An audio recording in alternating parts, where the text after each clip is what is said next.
tested positive for the coronavirus. Sources say Gobert is feeling good, according to Shams, strong and stable, and was feeling strong enough to play. He did not, nor did anyone else in Oklahoma City, and now the season is suspended indefinitely. Earlier tonight, Shams joined Jared Greenberg and Sekou. Let's get much more on this story here from Shams Charania of The Athletic and Stadium. Shams, appreciate you taking some time here in this unprecedented time that we are living in. What's the latest you are hearing, and what brought the NBA to make this historic decision tonight? Yeah, so we've been working throughout the night. Oklahoma City and their game against Utah was suddenly delayed, postponed, and then canceled. And the question was why? And we come to find out that Rudy Gobert, the Jazz All-Star center, tested positive for coronavirus. And once that occurred, and once Utah and Oklahoma City were informed, and the medical staff for Utah came out on the court and let everyone know that this is what happened to one of their players. He was not in the arena. He was not with the team. And I'm told he has been strong all day. He's been feeling good, and his plan throughout the entire day has been to play. But he ended up getting pushed into having the test, and the test came back positive. And once that happened, it was the NBA's essentially their worst case scenario for all this. I think a lot of league officials around the NBA understood the moment one player contracted this disease, this virus, it would essentially shut things down. And the NBA, shortly after our reporting that Rudy Gobert had tested positive, ends up coming out and saying that the league is indefinitely suspended. Some of the teams that are playing tomorrow on Thursday were informed that their games were going to be postponed or canceled, and that is exactly what ended up happening tonight. I'm curious if you've gotten any correspondence from anybody about what exactly happened with the teams and the players in Oklahoma City. Are they still in the building? Do they have to stay in Oklahoma City? What's the immediate process for them in terms of finding out who else gets tested and whether or not they have to be quarantined? I'm told most of the players, most of the people associated with both teams, from executives to the players, staffers, they're all now headed toward getting testing, whether that's tonight, tomorrow. Rudy Gobert, again, like I said, he's been away from the team this evening. He's been feeling strong, and in his mind, he was playing tonight, and so that lets you know he is strong and stable enough. But this is a serious situation, and I expect both of these teams tonight to get tested. I expect teams that just recently played Utah to get tested. I think that this is going to be standard protocol for all these teams associated with Utah, with Rudy Gobert. I know the games have been suspended indefinitely. We basically don't have an end date. But based on your reporting, this is obviously something that could last for weeks, right? I mean, you have to be quarantined for 14 days if you're involved in testing for the coronavirus, correct? Yeah, I mean, you just saw the president come out and suspend travel for 30 days. You have, several NCAAs essentially shutting down fans from coming for the next 2-3 weeks. 2 weeks has been the hiatus period for fans that was targeted and talked about around the league. And now you're probably going to have to put that same 2-week timetable at the very least on this situation, I imagine.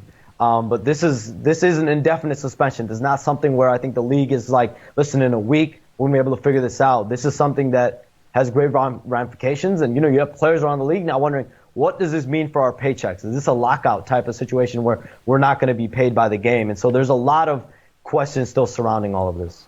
Yeah, certainly there are financial ramifications, but let's be honest, that this has to do with the health and well-being of not just the players and team executives and team personnel, but any fan that has come into a game when you get 18,000 people in an arena together here.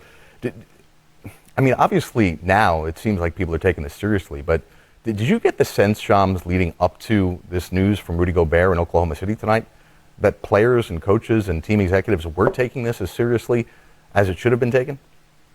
I think they were. I think that you don't know what it is until it affects you, right? And could you have said, the league should have probably gotten out ahead, maybe a day or two of this? Sure, you can say that. But I think for the most part, they were taking the lead of government officials, of mayors, of city officials, and wanted them to really lead the way. And once they were being cleared for play, I think that it was just up to the NBA. And now, the NBA was going to have a call tomorrow to finalize their decision to play with no fans. So the plan was to play games if Rudy Gobert doesn't get this illness now. The plan was to play, and so the fact that he has this now, that completely changed the NBA's mindset, their operations. Everyone understood that once that happened, we can no longer play. We need to shut down. League really had to pivot quickly from potentially games without fans to no games at all for the foreseeable future. It is crazy, as Trae Young tweeted earlier tonight, praying for everybody in this tough time. Other players reacting around the league, and ex-players are potentially still available. Jamal Crawford still not with the team, but he watches every single night, as we know. And Jaren Jackson Jr. trying to make sense of it like the rest of us. Much more of our coverage of this unprecedented event here on Up, but it's also an enormous inconvenience for the people involved. Yeah. Royce Young reports that the Thunder have left the arena, but the Jazz are still there. And then later, Adrian Wojnarowski of ESPN says that the team is quarantined in OKC, and it's more complicated than that. The Jazz need to coordinate with Oklahoma and Salt Lake City public health organizations before they can return to Utah, which makes perfect sense if you think about it, because if obviously Gobert is infected, if anybody else is, and at this point they don't know, there's no way to know until they test them and get all those tests back, you can't just have them returning and not be quarantined. So the tentacles of this thing, and this is, again, way beyond the scope of the NBA or basketball, but this is the kind of thing that health officials are dealing with, because if you have one person, you have to consider everybody that person potentially touched. Yes, I mean, this affects entire communities. It's not about just the arena or the team. This is everybody that has been in contact with whatever person contracts this virus, 3D. That means everywhere they've been, and then it grows exponentially out from whatever that, ground zero or patient zero, whatever you want to call it. That's why you've seen on the news, if you've been watching CNN, they've been talking about this going around from state to state, and how you get one case and it snowballs and starts affecting an entire community. And before you know it, the entire country is dealing with it. Yeah. No, that's what's concerning, man. You think about it, you go to the cleaners, you go to the grocery store, just taking the kids to the gym, just everyday things we do. And then some of us get to travel each week. I was in Denver last week, Miami the week before that. So just understanding that so much travel we do and not knowing who has and who doesn't, that's really alarming for us. Well, that's why you see really extreme measures being taken. Oh, man, there's a lot of stuff. Yes. China shut down entire cities a couple of times in order to try to stem the spread of this virus. You've seen what's happened in Italy, northern Italy in particular. They basically shut down the entire country. Nobody in, nobody out. And just earlier tonight, the president announced essentially a travel ban on folks from Europe to the United States, with the exception of the United Kingdom, and that's all with, keeping people as isolated as possible in mind until collectively, internationally, we can get a handle on this. When the World Health Organization declares something a pandemic, which was academic at this point, because it was already all over the world. But I mean, once they make that designation, you don't have to be a rocket scientist to look that up, figure out what it means, and understand that it can affect every person at any moment. There's no warning, and the fact that there isn't testing or wasn't testing available, it's not widely available before now. Exactly, that makes it even more difficult, because now if you're the NBA, you got to test every player is going to want to be tested. I would imagine nobody's going to want to go around not knowing whether they're infected or not. So now you got an entire league that has to be tested. And that's just the players. Owners, coaches support staff. I mean, trainers.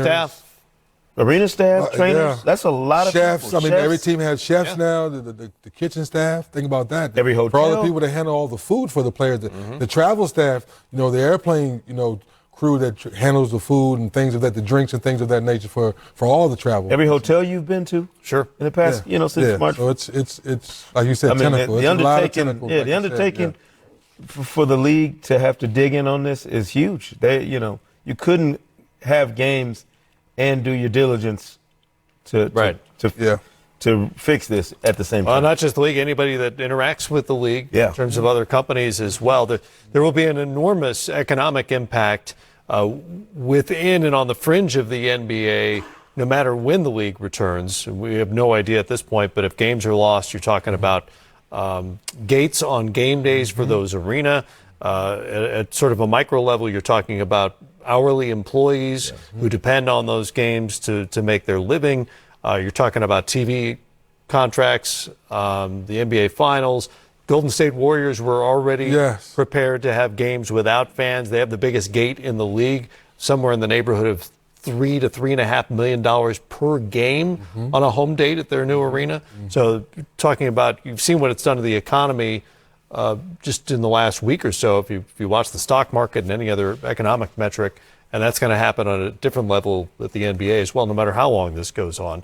And in the meantime, the basketball folks, who are not medical experts, are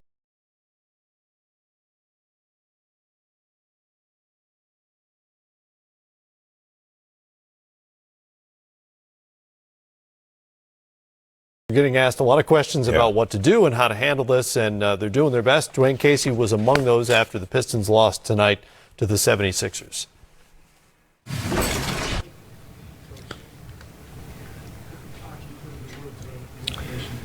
Well, again, it's like I said before the game, it's unprecedented.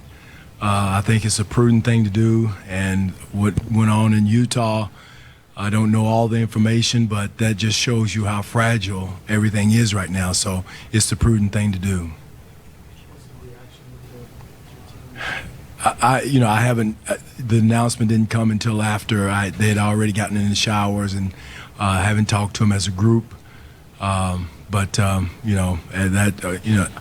know that they're all concerned, and rightfully so. And everybody in our league should be concerned. But I think everybody in our country right now, more than just basketball, is concerned. So we all have families. I'm concerned with my family, my kids. And so, we all have to take care of ourselves and look out for our fellow man.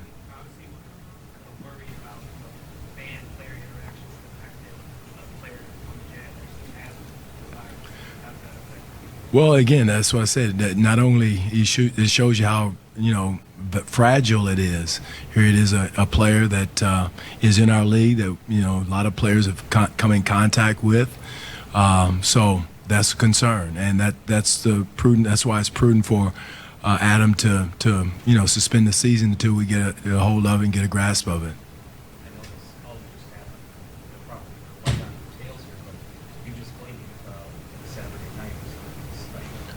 Well, I don't know. We don't know. It should be a concern for everybody. And that's one reason why the league should be suspended until we get a grasp of what's going on. One is make sure my family's healthy, our players are healthy, and go from there and just take directions from the league and our organization. I texted with Mr. Gores before the game, and he was on the conference call, and he said that they're trying to get a grasp on it. So the league is working hard, trying to get a grasp on the whole situation.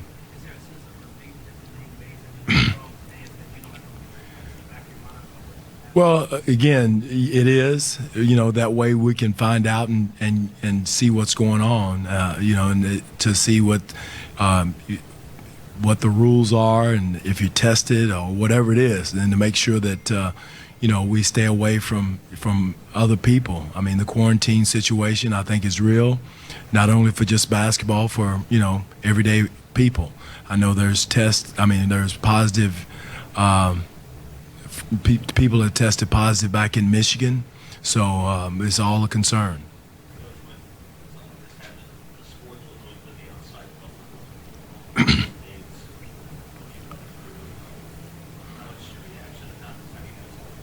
Well, again, it's like you said, it's something that is unprecedented. It's always been where you could lean on sports to kind of ease your nerves or ease the situation. But now we're just like everyone else. We're involved. We're looking out for each other, looking out for fellow team members, our families. So I think this is unprecedented territories for the whole sports world.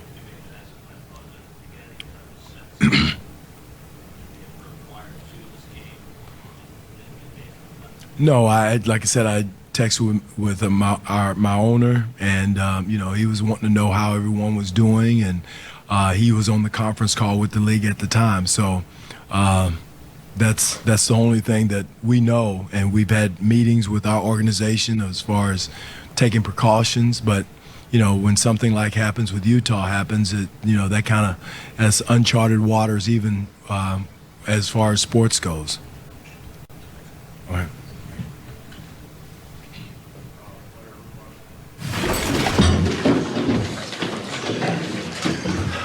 Okay, so we won the last game of the season, so we're officially champs. So I'll take your questions now.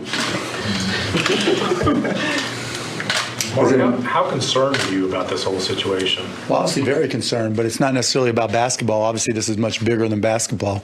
I'm concerned about, will my kids have school or not? I'm concerned, are we all doing the right thing? Because this is obviously new territory. This is certainly a black swan event in my experiences. And so, basketball actually becomes secondary. But in terms of basketball, as I said earlier, nobody at the Dallas Mavericks is an expert on infectious diseases or their spread. And so this is not a situation where you fake it till you make it or try to sound or act important. The NBA has hired people with expertise in those areas, and they're working with people from the government and other expert areas, other people with expertise. And so we have to defer to them, and that's exactly what we'll do. And, if the NBA, effectively, if one player, two players, whatever it is, already have it, we'll have to act accordingly, and I think the NBA made the right decision. There's a Board of Governors meeting today, obviously. It was before all the info about Utah was out there. Mm-hmm. But it was reported, some owners, most of the owners were in favor of playing games without fans. Some of them were interested in completely postponing the season. Where did you fall on that issue? I fall just in the exact place that I told you. I don't have the expertise at all, and I'm not in a position, when it's something this critical, when people's health and the safety of our fans and customers is at stake, I didn't have an opinion.